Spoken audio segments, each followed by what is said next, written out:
একটি অন্ধকার ঘরে এক নারী তার দুই বাচ্চার সাথে খেলা করছিল। হঠাৎ দরজা খোলার প্রচণ্ড শব্দ শোনা গেল। নারীটি সাথে সাথে বাচ্চা দুজনকে নিয়ে লাইনে দাঁড়িয়ে পড়ল। একজন লোক ঘরে ঢুকল। সে একে একে তিনজনের হাতের তালুর সামনের এবং পেছনের দিক পরীক্ষা করতে শুরু করল। দুই বাচ্চা খুব সহজেই সেই পরীক্ষা পার করে ফেলল এবং পুরস্কার হিসেবে প্রত্যেকে একটি করে বিস্কুট পেল। যখন ওই নারীর পালা এলো, সে ভয়ে কাঁপতে শুরু করল। লোকটি খুব নিচু গলায় সেই নারীকে সাবধান করে দিল যে বাচ্চাদের সামনে কান্না করা যাবে না, এটাই নিয়ম। ওই একই রাতে নারীটি তার মেয়েকে নিয়ে পালিয়ে বের হয়ে এলো। সে অন্ধকারের ভেতর দিয়ে দৌড়ে এসে রাস্তায় একটি গাড়ি দেখতে পেল। সে প্রাণপণে গাড়িটির দিকে দৌড়ে গেল সাহায্যের জন্য, কিন্তু গাড়িটি তাকে ধাক্কা দিয়ে ফেলে দিল। অ্যাম্বুলেন্সে নেওয়ার সময় ওই নারী খুব গুরুতর অবস্থায় ছিল। ডাক্তার তাকে তার নাম ও রক্তের গ্রুপের কথা জিজ্ঞেস করলেন। মেয়েটি বলল তার মায়ের নাম লিনা এবং তার রক্তের গ্রুপ RH নেগেটিভ। একই সময়ে অন্যদিকে পুলিশ অফিসার ছোট এক এই অ্যাক্সিডেন্টের তদন্ত করছিলেন। যে গাড়িটি লিনাকে ধাক্কা দিয়ে পালিয়েছিল সেটি খুঁজে পাওয়া যাচ্ছিল না। ছোট এক খুব অবাক হলেন, কারণ আশেপাশে না কোনো বাড়িঘর আছে, না কোনো দর্শনীয় স্থান। তাহলে মা মেয়ে কেন নাইটি পরে এই অন্ধকার জঙ্গলের মধ্যে কি করছিল? হাসপাতালে পৌঁছানোর পর লিনাকে অপারেশন থিয়েটারে নিয়ে যাওয়া হলো। তার মেয়ে হাসপাতালের অলিতে গুলিতে ঘুরে বেড়াচ্ছিল। একজন নার্স তার কাছে এগিয়ে এলো। মেয়েটি অভ্যাসের বশে তার দুই হাত বাড়িয়ে দিল যেন নার্স তাকে পরীক্ষা করতে পারে। নার্স মেয়েটির নাম জিজ্ঞেস করলে সে বলল তার নাম হানা। নার্স হানাকে তার অফিসে নিয়ে গেল। সেখানে নিজের নাম রুথ পরিচয় দিয়ে সে হানাকে শীত থেকে বাঁচার জন্য একটি সোয়েটার দিল। এরপর বসে রুথ হানাকে জিজ্ঞেস করল সে কি জানে হিট অ্যান্ড রান বা গাড়ি চাপা দিয়ে পালিয়ে যাওয়ার মানে কি। ছোট হানা কোনো যন্ত্রের মতো মুখস্থ উত্তর দিল। সে রুথকে আরও জানালো যে ড্রাইভার তার মাকে ধাক্কা দিয়েছিল সে সাথে সাথে পালিয়ে যায়নি, বরং অ্যাম্বুলেন্স আসার পর সে সেখান থেকে সরে গেছে। সে আরও বলল তার মা সবসময়ই ভুলভাল কাজ করেন, হাঁটতে গেলে পায়ে ধাক্কা খান, টয়লেটে গেলে কোমরে পড়ে যান। তার মানে সব কাজে মাকে সাহায্য করতে হয়। রুথ খুব কৌতূহলী হয়ে হানাকে জিজ্ঞেস করল তার মা কি খুব মদ পান করেন। হানা মাথা নাড়ল। এরপর সে তার ছোট মাথাটি রুথের কাছে নিয়ে ফিসফিস করে বলল মা তার বাবাকে মেরে ফেলতে চায়। গভীর রাতে ন্যাশনাল ক্রিমিনাল ইনভেস্টিগেশন ব্যুরোতে গেট নামের এক পুলিশ অফিসার মামলার রিপোর্ট চেক করছিলেন। হঠাৎ তার নজরে পড়ল সেই হিট অ্যান্ড রান কেসটি পড়ার পর তিনি সাথে সাথে একটি দম্পতিকে ফোন দিলেন। ওই দম্পতি তখন ঘুমাচ্ছিলেন, কিন্তু ভুক্তভোগী একজন 30 বছর বয়সী স্বর্ণকেশী তরুণী এ কথা শোনার সাথে সাথে তারা দৌড়ে হাসপাতালে চলে গেলেন। এদিকে হাসপাতালে ডাক্তার লিনার জীবন বাঁচানোর আপ্রাণ চেষ্টা চালাচ্ছেন। অপারেশনের মাঝপথে লাইফ মনিটরে হঠাৎ করে ব্লাড টাইপ মিসম্যাচের সতর্ক বার্তা বেজে উঠল। প্রধান ডাক্তার সাথে সাথে তার সহকারীর কাছে রোগীর রক্তের গ্রুপ নিশ্চিত করতে চাইলেন। সহকারী বলল ভর্তির রেকর্ড অনুযায়ী রোগীর রক্তের গ্রুপ RH নেগেটিভই ছিল, সে ভুল করেনি। ছোট হানা তখন ছবি আঁকছিল। রুথ খেয়াল করল মেয়েটি মনে হয় তাদের বাড়িটিই আঁকছে। অদ্ভুত ব্যাপার হলো ছবিটিতে সব জানালাগুলো বন্ধ, অনেকটা জেলখানার মতো। রুথ হানার পরিবার সম্পর্কে জিজ্ঞেস করলে ছোট হানা বলল মা ছাড়াও তার জোনাথন নামে একটি ছোট ভাই আছে। তাদের বাড়িতে আসলেই কোনো জানালা নেই। প্রতিদিন তারা একটি এয়ার সার্কুলেশন মেশিনের মাধ্যমে শ্বাস নেয়। একবার মেশিনটি নষ্ট হয়ে গিয়েছিল, তখন তার বাবা এসে সেটি ঠিক করে দিয়েছিলেন। রুথ হানাকে জিজ্ঞেস করল সে কোথায় থাকে, কিন্তু ছোট হানা তা বলতে অস্বীকার করল। রুথ অনুমান করল হানাকে সম্ভবত আটকে রাখা হয়েছিল। সে এই খবরটি সদ্য হাসপাতালে আসা আইরা এবং ছোট একের কাছে পৌঁছে দিল এবং একজন সাইকোলজিস্টকেও ডেকে নিল। এই কেসের দায়িত্বে থাকা পুলিশ ডিটেকটিভ আইরা হানার সাথে দেখা করতে চাইলেন। রুথ তাদের অফিসে নিয়ে এলো। হানা কাউকে দেখেই সাথে সাথে নিজের দুই হাত বাড়িয়ে দিল যেন তাকে পরীক্ষা করা যায়। আইরা মজা করে বললেন আমি তোমাকে গ্রেফতার করতে চাইনি। পাশে থাকা রুথ ব্যাখ্যা করল যে মেয়েটি যে কোনো অপরিচিত মানুষকে দেখেই এমনটা করে। সবাই বসার পর সাইকোলজিস্ট হানাকে কয়েকটি প্রশ্ন করলেন। মেয়েটি খুব সতর্ক ছিল। বাড়ির ব্যাপারে যে কোনো কিছু জিজ্ঞেস করলেই সে চুপ হয়ে যাচ্ছিল। ঠিক সেই মুহূর্তে সেই দম্পতি হাসপাতালে পৌঁছলেন। তারা নিজেদের রোগীর স্বজন পরিচয় দিয়ে অপারেশন থিয়েটারে ঢুকে পড়লেন। তারা বিছানায় শুয়ে থাকা গুরুতর আহত লিনাকে দেখলেন। লোকটি হঠাৎ চিৎকার করে উঠল এটা তার মেয়ে নয়। অপারেশন থিয়েটার থেকে বের হওয়ার পর লোকটি বাইরে আসা গেটকে দেখতে পেল। সে গেটের সামনে গিয়ে খুব হতাশ হয়ে বলল 13 বছর আগে তুমি আমাকে কথা দিয়েছিলে যে লিনাকে ফিরিয়ে আনবে। কথাটি বলে সে রাগে গজগজ করতে করতে বেরিয়ে যাচ্ছিল। ঠিক তখনই তার সাথে লিনাকে দেখতে আসা হানার ধাক্কা লাগলো। লোকটি অদূরে দাঁড়ানো ছোট মেয়েটির দিকে তাকিয়ে ভয়ে কাঁপতে কাঁপতে হাঁটু গেড়ে বসে পড়ল।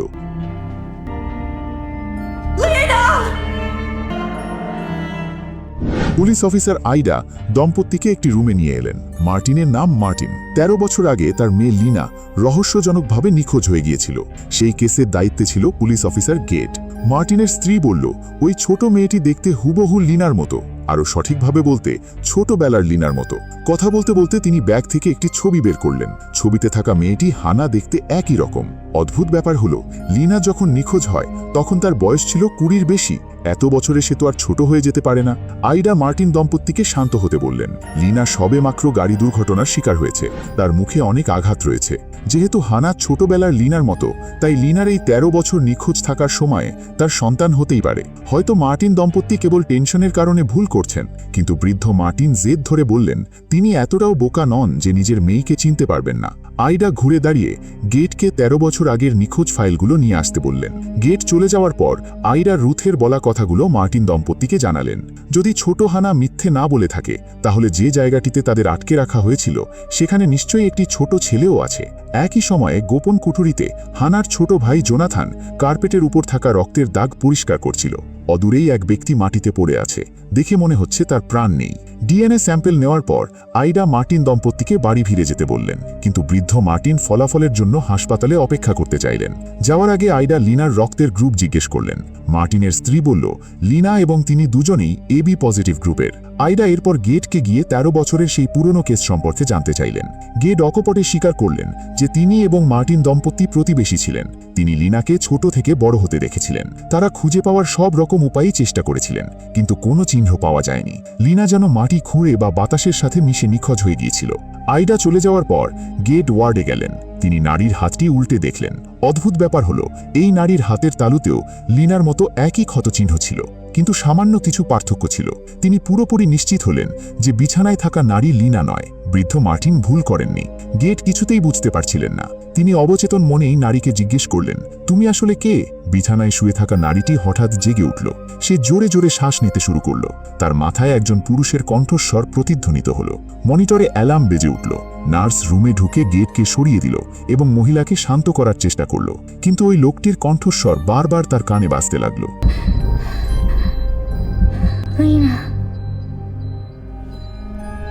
এক ঘন্টা পর আইডা হাসপাতাল থেকে ক্রাইম সিনের উদ্দেশ্যে রওনা হলেন। ছোট হানার জবানবন্দি অনুযায়ী যেখানে তাদের আটকে রাখা হয়েছিল সেখানে নিশ্চয়ই একটি ছেলে আছে। তাই দুর্ঘটনার এই কেসটি এবার অপহরণ ও বন্দিদশার মামলায় রূপ নিল। পুলিশ বড় ধরনের তল্লাশি শুরু করল। অদূরে একটি তারের বেড়ার কাছে লিনা পালিয়ে আসার সময় ছিঁড়ে যাওয়া কাপড়ের টুকরো পাওয়া গেল। তারের বেড়া দিয়ে ঘেরা জায়গাটি দেখে মনে হলো এটি পরিত্যক্ত একটি সামরিক ঘাঁটি। আইডা স্পেশাল ফোর্স বা সোয়াট টিমকে ডাকলেন এবং জোর করে সামরিক ঘাঁটির প্রধান ফটক খুলে ফেললেন। ঠিক সেই সময় এক ব্যক্তি গাড়ি নিয়ে সেখানে হাজির হলেন। তিনি সবাইকে সতর্ক করে দিয়ে বললেন, এটি একটি মিলিটারি জোন বা সামরিক এলাকা, অনুমতি ছাড়া এখানে প্রবেশ নিষেধ। আইডা তাকে পরিচয়পত্র দেখাতে এবং ঊর্ধ্বতন কর্তৃপক্ষের সাথে যোগাযোগের মাধ্যম দিতে বললেন। লোকটি বলল সে শুধু বাইরের নিরাপত্তা পাহারায় থাকে, তাই ওপরতলার সাথে কথা বলার ক্ষমতা তার নেই। আইডা কোনো দেরি না করে স্পেশাল ফোর্সকে ভেতরে ঢোকার আদেশ দিলেন। সবাই হুড়মুড় করে ভেতরে ঢুকে পড়ল, কিন্তু ভেতরে ঢোকার কিছুক্ষণ পরেই বিকট একটি বিস্ফোরণের শব্দ শোনা গেল। আইডা দ্রুত ভেতরে দৌড়ে গেলেন। দেখলেন তার এক সহকর্মী আহত হয়ে মাটিতে পড়ে আছে, তার ডান পা বিস্ফোরণে ক্ষতবিক্ষত। এক পুলিশ অফিসার আইডাকে থামিয়ে দিয়ে বললেন, পুরো এলাকাটি মাইন বা ল্যান্ডমাইন দিয়ে ভরা। এদিকে হাসপাতালে হানা ঘুম থেকে উঠেই তার নানাকে খুঁজছিল। সাইকোলজিস্ট হানাকে জিজ্ঞেস করলেন সে কি গতরাতে ওই লোকটিকে আগে কখনো দেখেছে। ছোট হানা মাথা নাড়ল এবং বলল সে তাকে একবার ভ্রমণের সময় দেখেছিল, আর এটা তার ও তার মায়ের মধ্যে একটি গোপন বিষয়। অফিস থেকে বের হওয়ার পর গেট বৃদ্ধ মার্টিনকে খুঁজে বের করলেন এবং জিজ্ঞেস করলেন তিনি কি ছোট হানাকে আগে কখনো দেখেছেন। এই প্রশ্নটির অর্থ খুব পরিষ্কার। তিনি সন্দেহ করছেন যে পুরো ঘটনার সাথে হয়তো মার্টিনের কোনো সম্পর্ক থাকতে পারে। বৃদ্ধ মার্টিন কথা শুনে প্রচণ্ড রেগে গেলেন। তিনি বললেন নিজের মেয়েকে অপহরণ করার প্রশ্নই ওঠে না। এই কথা বলে তিনি গেটকে ধাক্কা দিয়ে ঘর থেকে বেরিয়ে গেলেন। এদিকে হানা ইমার্জেন্সি রুমে গিয়ে গোপনে তার মায়ের হাতে একটি কাঁচের টুকরো গুজে দিল। ছোট মেয়েটি মায়ের কাছে গিয়ে ফিসফিস করে বলল সে সব সময় তোমার সাথেই আছে। ছোট হানা চলে যাওয়ার পর বিছানায় থাকা নারীটি চোখ খুলল। গেট ঘরে ঢুকে জিজ্ঞেস করলেন তিনি আসলে কে। নারীটি গেটকে পাল্টা জিজ্ঞেস করল লিনা কেমন ছিল। গেট বললেন লিনা খুব প্রাণোচ্ছল একটি মেয়ে ছিল, ছবি আঁকতে ভালোবাসত, কিন্তু পরে আইন নিয়ে পড়ার পর তার ভবিষ্যৎ অনেক উজ্জ্বল ছিল। কিন্তু একটি পার্টির পর সে রহস্যজনকভাবে নিখোঁজ হয়ে যায়। অন্যদের জবানবন্দি অনুযায়ী ওই রাতে সে অনেক মদ পান করেছিল, কিন্তু তারপর সে কোথায় গেল তা কেউ জানত না। এ কথা শুনে নারীটি আবেগপ্রবণ হয়ে পড়ল। নার্স পরিস্থিতি দেখে গেটকে ঘর থেকে বের করে দিলেন। এদিকে আইডার দিকে মাইনগুলো সরিয়ে ফেলার পর তারা এমন একটি জায়গা খুঁজে পেলেন যেখানে জোনাথনকে আটকে রাখা হয়েছিল বলে ধারণা করা হচ্ছে। হচ্ছে। ঘরে ঢুকে আইডা দেখলেন এক ব্যক্তি মাটিতে পড়ে আছে। তিনি টর্চ জেলে লোকটির কাছে গিয়ে দেখলেন লোকটির কোনো শ্বাস প্রশ্বাস নেই। তিনি লোকটির মাথার ওপরের হুডটি সরালেন, আর তখনই এক ভয়াবহ দৃশ্য চোখে পড়ল। একই সময়ে অন্যদিকে গেড লিনার পাশে বসেছিলেন। জ্ঞান ফেরার পর তিনি তাকে জিজ্ঞেস করলেন সে আসলে কে। নারীটি খুব কষ্টে মুখ খুলল। সে বলল তার নাম মেরি এবং তাকে 5 মাস ধরে আটকে রাখা হয়েছিল। যে লোক তাকে অপহরণ করেছিল সে তাকে একটি ছোট কুঠুরিতে বন্দি রেখেছিল। তার চুল সোনালি রং করে দিয়েছিল এবং বারবিকিউ করার লোহার শিক দিয়ে তার হাতে ছ্যাঁকা দিয়েছিল। গেড কথার মাঝখানে প্রশ্ন করলেন সেই ছোট ছেলেটির কথা, যার কথা হানা বলেছিল।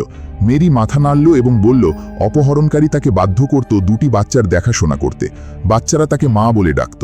যে লোক তাকে অপহরণ করেছিল সে নিজেকে তার স্বামী হিসাবে পরিচয় দিত এবং বারবার তার ব্রেইন ওয়াশ করত যে তারা একটি সুখী পরিবার।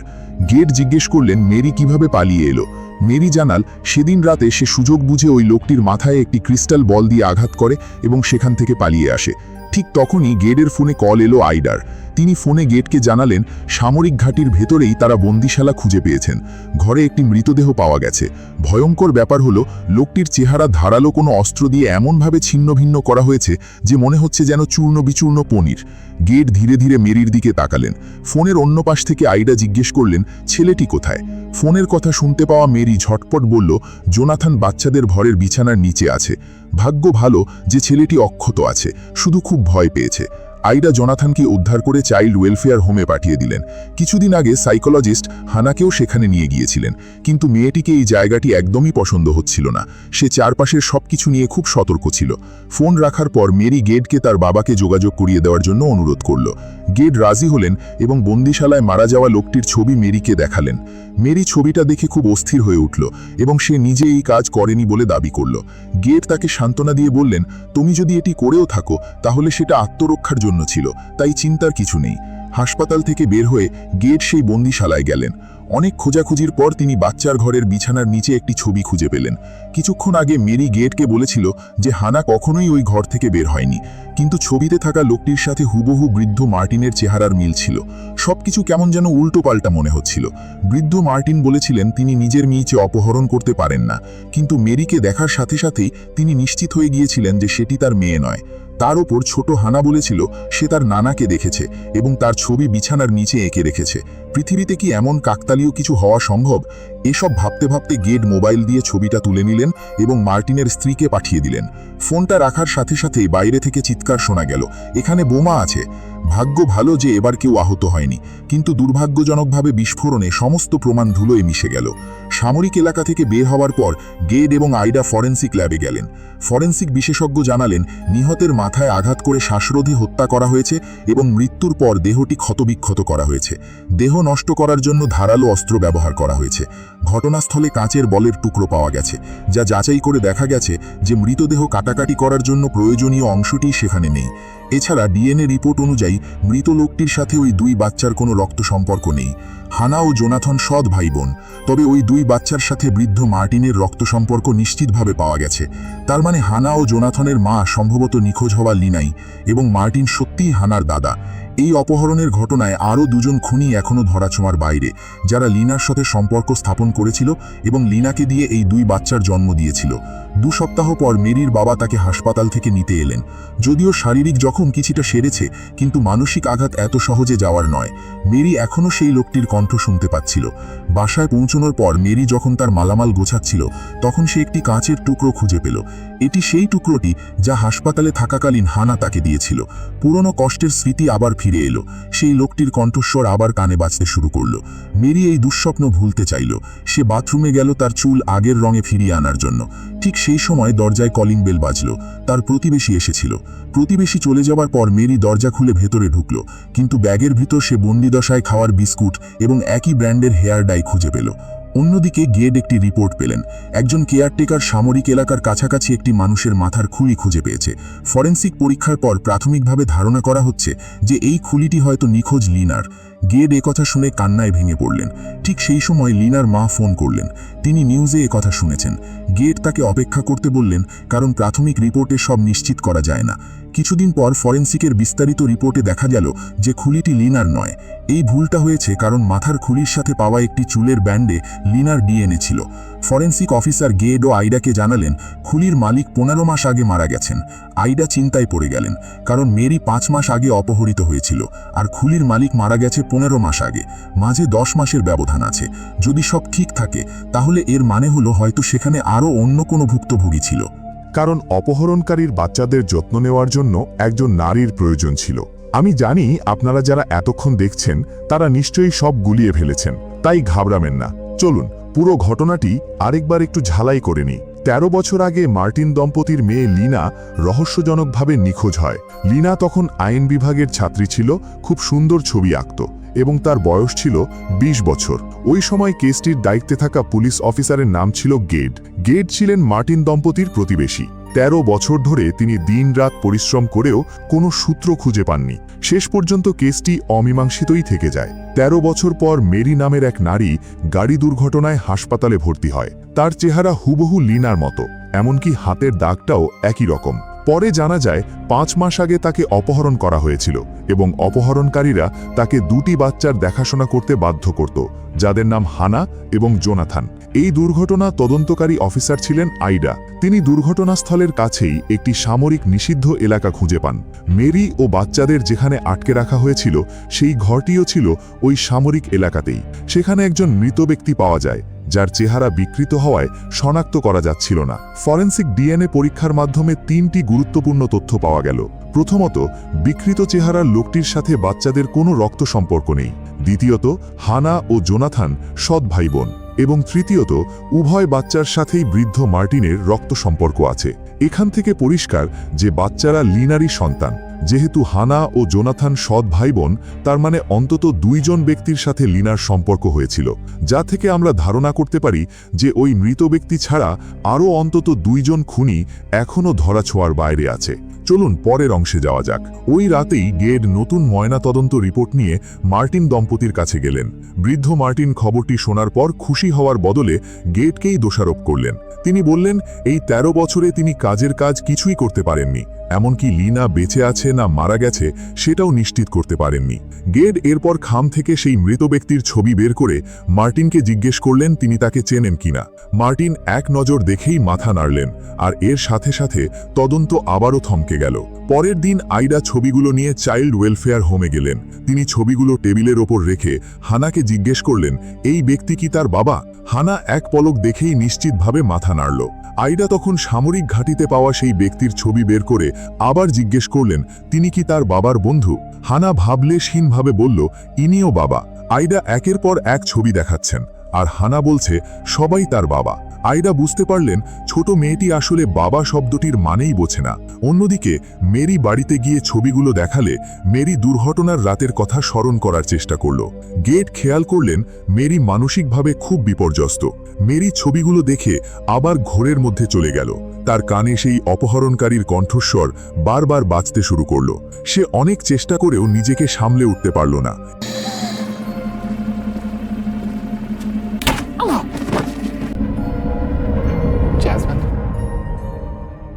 এবং একসময় অনিচ্ছা সত্ত্বেও মাথা নেড়ে গেডের কথার সম্মতি দিয়ে দিল। কয়েকদিন পর গেড সাইকোলজিস্টের সাথে দেখা করতে গেলেন। ডাক্তার তাকে পরামর্শ দিলেন অ্যান্টি ডিপ্রেশন ওষুধের মাত্রা কমাতে, না হলে পরিস্থিতি আরও খারাপ হবে। ডাক্তারের কথা শেষ না হতেই গেডের ফোনে আইডার কল এলো। আইডা জানালেন সেই জঙ্গলের ভেতর আরও 8টি মৃতদেহ পাওয়া গেছে। প্রতিটি মৃতদেহ লিনার শারীরিক গঠনের সাথে মিলে যায় এবং সবার হাতের তালুতে একই ধরনের ক্ষতচিহ্ন আছে। তার মানে লিনা ও মেরি ছাড়াও এই 13 বছরে খুনি অন্তত 10 জন নারীকে জঘন্যভাবে হত্যা করেছে। একমাত্র স্বস্তির বিষয় এই যে মৃতদেহগুলোর মৃত্যুর সময় বিশ্লেষণ করে বোঝা যায় যে সেখানে লিনা নেই। ফোন রাখার পর গেড নিউজে দেখলেন যে কেউ হানার ছবি চুরি করে তাকে জম্বি গার্ল বা ভুতুরে মেয়ে হিসেবে প্রচার করছে। বৃদ্ধ মার্টিনও এই খবরটি দেখলেন। বাড়ি ফিরতেই সাংবাদিকদের ভিড় দেখে তিনি ভেতরে ঢুকলেন এবং স্ত্রীকে বললেন তিনি হানাকে বাড়ি ফিরিয়ে নিয়ে আসবেন। স্ত্রী রাজি না হলেও মার্টিন নিজের সিদ্ধান্তে অটল ছিলেন। অন্যদিকে মেরির মানসিক অবস্থা দিন দিন খারাপ হচ্ছিল। লোকটির কণ্ঠস্বর তার পিছু ছাড়ছিল না। অসহ্য যন্ত্রণায় অস্থির হয়ে মেরি অবশেষে হানা দেওয়া সেই কাঁচের টুকরোটি তুলে নিল। সে তার হাতের কবজি কেটে ফেলল এবং বাথটাবে শুয়ে পড়ল, জীবন শেষ করে দেওয়ার জন্য। ভাগ্য ভালো যে প্রতিবেশী দরজায় নক করায় সে প্রাণে বেঁচে গেল। পরদিন গেড লিনার সব প্রাক্তন প্রেমিকদের ডেকে পাঠালেন এবং একে একে সবার ডিএনএ টেস্ট করালেন। চূড়ান্ত ফলাফলে দেখা গেল হানার আসল বাবা লিনার এক প্রাক্তন প্রেমিক। বয়সের হিসেব অনুযায়ী লিনা নিখোঁজ হওয়ার আগেই গর্ভবতী হয়ে গিয়েছিল, কিন্তু সেই প্রাক্তন প্রেমিক এখন সংসারী হওয়ায় সে এই দায়িত্ব নিতে অস্বীকার করল। এরপর গেড মেরির বাড়িতে গেলেন এবং দেখলেন মেরি আবার তার চুল সোনালি রং করেছে। গেড বিষয়টি অবিশ্বাস্য মনে করলেন। তিনি বাথরুমে গিয়ে ডাস্টবিনে ঠিক সেই ব্র্যান্ডের হেয়ার ডাই খুঁজে পেলেন যা ক্রাইম সিন বা অপরাধের জায়গায় পাওয়া গিয়েছিল। তিনি সিলিংয়ের দিকে তাকাতেই শাওয়ারের চারপাশে মরিচার দাগ দেখতে পেলেন। বছরের পর বছর পুলিশের কাজে নিয়োজিত থাকার অভিজ্ঞতায় তিনি বুঝে ফেললেন মেরি সম্ভবত কারো নজরদারিতে আছে। সত্য ঘটনাও ঠিক তাই ছিল। কাছের কোনো একটি ভ্যান বা মোবাইল হোমের ভেতর বসে একজন লোক মনিটরে মেরির বাড়ির প্রতিটা নড়াচড়া দেখছিল। গেট বেরিয়ে যাওয়ার পর মেরি লিনার মতো দেখতে একটি পোশাক পরে নিল, ঠিক যেন সে আবার সেই বন্দি দশায় ফিরে গেল। মার্টিন মনে করছিলেন হানা যেহেতু তাদের নিজের নাতনি, তাই বাচ্চার এখন একটা স্বাভাবিক জীবন দরকার, কিন্তু তার স্ত্রী মনে করছিলেন বাচ্চার এখন সাইকোলজিস্টের সাহায্য প্রয়োজন। বৃদ্ধ মার্টিন জেদ ধরে থাকলেন যে বাচ্চাকে তিনি রাখবেনই, যার ফলে তার স্ত্রী রেগে গিয়ে জিনিসপত্র গুছিয়ে বাড়ি ছেড়ে চলে গেলেন। ওই দিন গভীর রাতে মার্টিন দেখলেন ছোট হানা বসার ঘরে দাঁড়িয়ে জানালার বাইরে হাত নাড়ছে। বাড়ির ব্লাইন্ড বা পর্দাগুলো কে যেন খুলে রেখেছে। বৃদ্ধ মার্টিন সিকিউরিটি সিস্টেম অন করে পর্দা টেনে দিয়ে নাতনিকে জিজ্ঞেস করলেন সে কার দিকে হাত নাড়ছিল। ছোট হানা কোনো কথা না বলে শূন্য দৃষ্টিতে সিঁড়ি দিয়ে উপরে চলে গেল। পরের দিন সকালে দেখা গেল হানা উধাও হয়ে গেছে। বৃদ্ধ মার্টিন বাড়িতে তন্ন তন্ন করে খুঁজলেন, কিন্তু পেলেন না। তিনি জানেন না যে অদূরে একটি ভ্যানে দাঁড়িয়ে ছোট হানা ভিডিও মনিটরে মেরিকেই দেখছিল।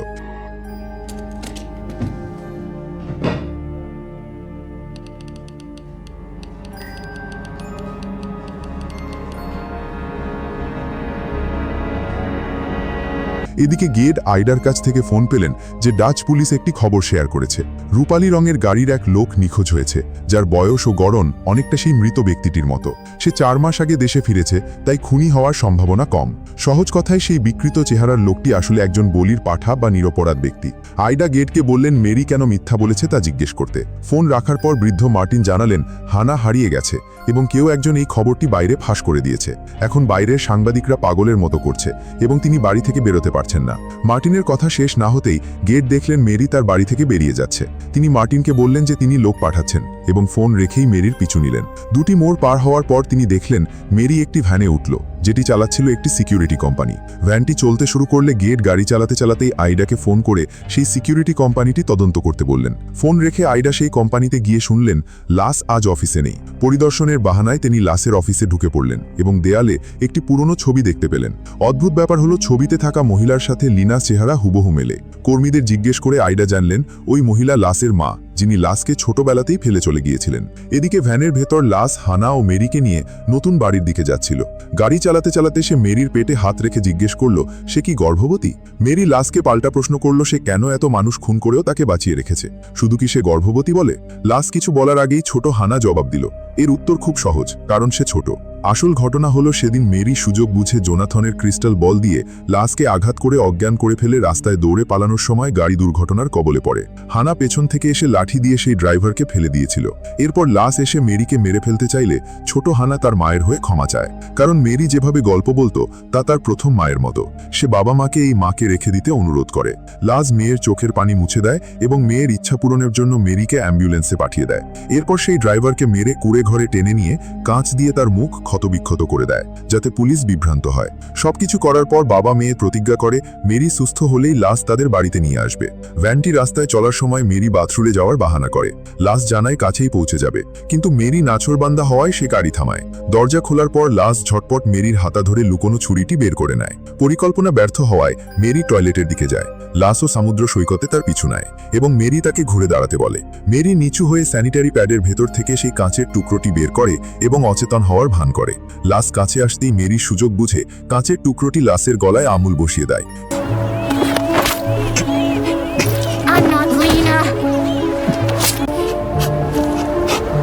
গেট যখন সৈকতে পৌঁছান তখন লাস মৃত্যুর সাথে পাঞ্জা লড়ছিল। তিনি লাসের ক্ষত চেপে ধরে জিজ্ঞেস করলেন লিনা কি বেঁচে আছে। লাস মাথা নাড়ে। এরপর গেট জানতে চান লিনাকে কোথায় কবর দেওয়া হয়েছে। লাস জানায় তার বাড়ির গার্ডেনে। এ কথা শুনে গেট ক্ষতবিক্ষত লাশের শরীর থেকে হাত সরিয়ে নেন এবং লাশ সৈকতেই মারা যায়। গল্পের এখানেই ইতি ঘটে। শেষটা দেখে হয়তো মনে হতে পারে এই কি সব, কিন্তু এই সিরিজটি মূলত স্টকহোম সিন্ড্রোমে আক্রান্ত ব্যক্তিদের বিশেষ একটি গোষ্ঠী তুলে ধরেছে। সিরিজটি মেরি ও হানার দৃষ্টিভঙ্গি থেকে দুটি ভিন্ন সিন্ড্রোম দেখিয়েছে।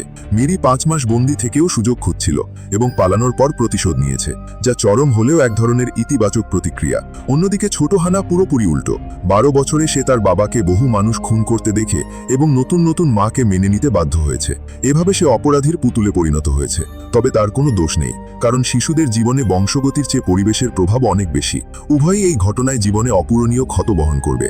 আজকের পর্ব এখানেই শেষ। লাইভ বা কমেন্টে জানাবেন কেমন লাগলো। নতুন কোনো সিনেমা বা সিরিজ দেখতে চাইলে জানাবেন। পরের গল্পে দেখা হবে। Bye bye.